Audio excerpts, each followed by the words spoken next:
So guys, today I'll be reviewing for you some of the most popular niche perfumes here on YouTube and sharing which ones of them I added to my wish list, as well as comparing petit case extraits of Passé Soir and Gris Chanel to their eau de parfum concentrations. So make sure to keep on watching this video for all the details about that, and don't forget to give it a huge thumbs up and subscribe to my channel because it's very helpful for me. And once you're done with that, we can get started.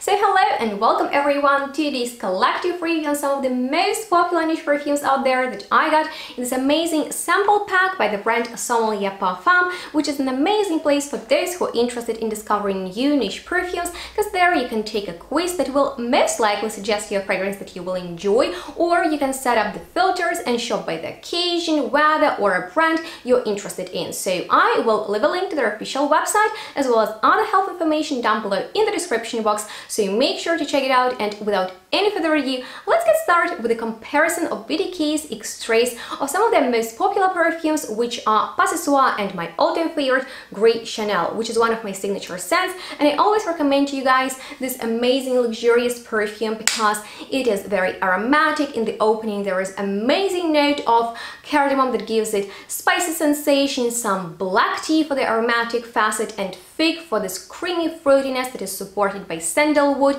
very soft and creamy in the base, and iris quite powdery and aromatic in the heart. So it's a very easy fragrance to wear on the everyday basis, such a compliment getter that is not too loud. Instead it smells classy and at the same time modern, and you can't go wrong with it. And I've always been pleased by its performance. It's eau de parfum and it is quite long lasting. It stays put all day. So when this brand released the X-ray version of it that I have in the sample format, I got excited and really wanted to check it out, because usually when brands create high concentrations of their perfumes, people expect just better performance overall, and I would say that it is still that Gris Chanel, but darker and deeper. We have some additional notes in here, and those are cistus, vanilla and patchouli, so I expected it to have a bit of a maybe sweeter edge, and in fact it smells just woodier and darker. So just in case you enjoyed facets of vetiver, sandalwood, iris, and you wanted more of that quality,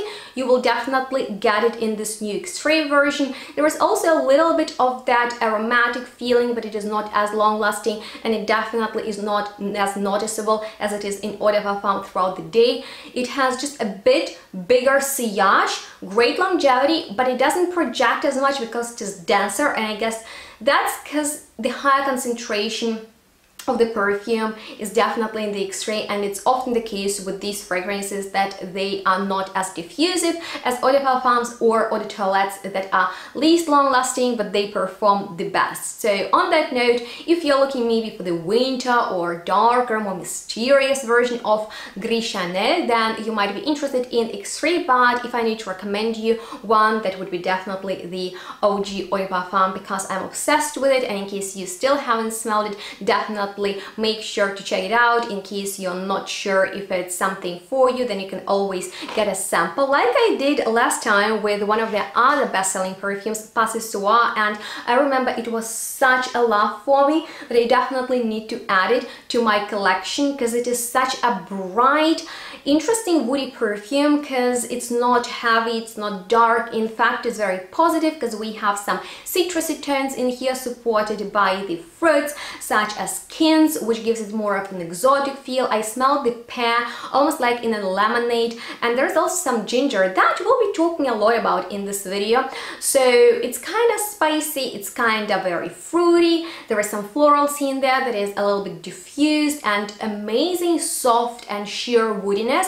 So it's that luxurious easy grab for the everyday basis, and I was really excited for the X-ray version. So we have also some other notes in this fragrance that they added for maybe more complexity, and I always get like the impression of another very beautiful niche perfume when I smell it. But first things first, it's still like the character of Passé Soir fruity woody perfume, this time with pear in the notes together with the ginger, the quince, and the new one, peach, that is very strong in here. I smell the fuzzy peach skin. It is very ripe, supported by cacao pod, which is another new note, and vanilla, so it's slightly sweeter. There's also some patchouli in here and beautiful woodiness that reminds me of Bitter Peach by Tom Ford. So just in case you like this perfume, you will definitely enjoy the extrait version of Pas Ce Soir in case you have it.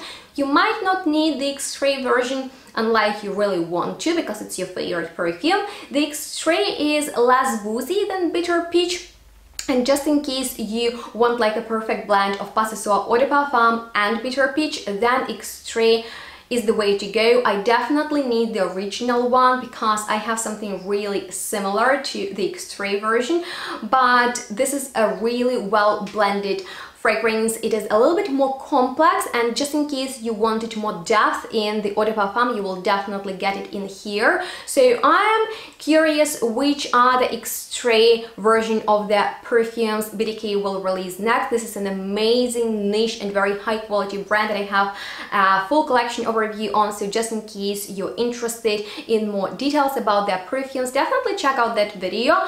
But on that note, we are moving on to the next perfume, and I promised you some ginger today, and the next fragrance is called Ingenious Ginger. It is by Goldfield & Banks, and I heard very positive reviews on it, and you know what, right at first sniff it was such a love for me. I really enjoy the opening, which is mouth-watering. The ginger in here is sparkling, extremely energizing, smells very natural, supported by citruses and also floralcy that is quite diffused. In the dry down, it turns sweeter because of the vanilla and woods, yet it is still well balanced, and the ginger is noticeable till the very end. I've already gotten some compliments for it, which is crazy because I have worn just a couple of times from the sample, and it's definitely on my wish list now. All the positive reviews and all the hype about it is real. It is a magnificent and one of the best gingery fragrance I've ever smelled, so just in case you can recommend me something similar to it, I would really appreciate that. But talking about ginger, there is another fragrance in Goldfield & Banks collection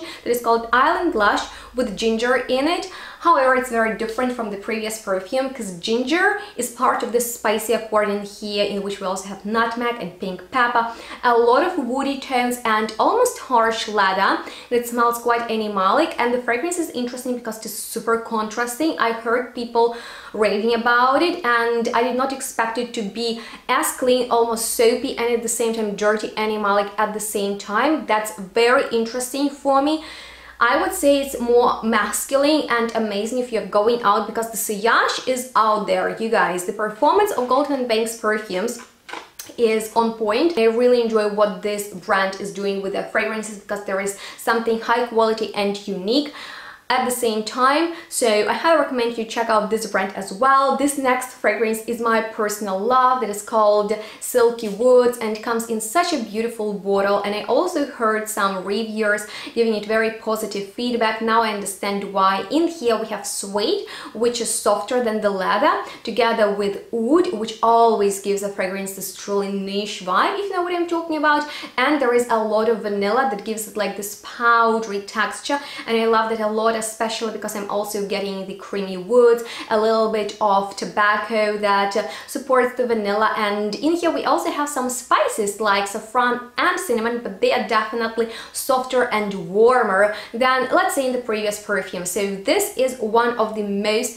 enjoyable fragrances to wear, and also I guess to smell, because it's slightly gourmand with a beautiful, well-balanced, not edible sweetness, so it's still elegant and beautiful. Definitely great for the colder weather, just because it hugs you in a way, and it's a very just beautiful and round fragrance with great sillage. So I definitely need to point out the high quality and amazing performance of Goldfield & Banks perfumes. But let's end this video on the rosy note that is by Essential Perfumes, Rose Magnetic, that a lot of people enjoy, and since I'm a huge rose lover, I don't understand how you can dislike this note. I was really interested in this perfume, and it is so mouth-watering, just so incredibly bold. You spray it on and there is just like this sparkle and blast of grapefruit in the opening that gives it a very tingly, a little bit bittersweet sensation. Then you will get a very full-bodied rose that is quite fruity because of the lychee and sweet because we have some vanilla in here. Definitely similar to Delina,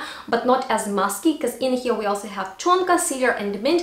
I need to be honest with you, those are not the notes that stand out to me, but if you're a rose lover and you like powdery perfumes, maybe you're looking for a signature scent, then this might be the one you want to go for because it is super bold. It is so long lasting, one spritz and you're good to go, and I'm really much impressed with it. It actually gives me a reminder of my very first niche signature scent, and that's Miss Charming by Juliette Hezeghan, so I might actually get that one, but this is still very pretty. So just in case you know this brand, because this is my first experience with it and you can recommend me something, definitely drop a comment below, and if you have any questions left, I'm here to answer them, so let's chat. And if you enjoyed watching this video, please don't forget to give it a huge thumbs up, as well as feel free to subscribe to my channel. Please follow me on my social media so we can stay in touch and shop perfumes with my discounts. All the helpful information on you'll find down below in the description box. And on that note, thank you so much for watching this video. Have a great day and we'll see each other in the next one. Bye guys.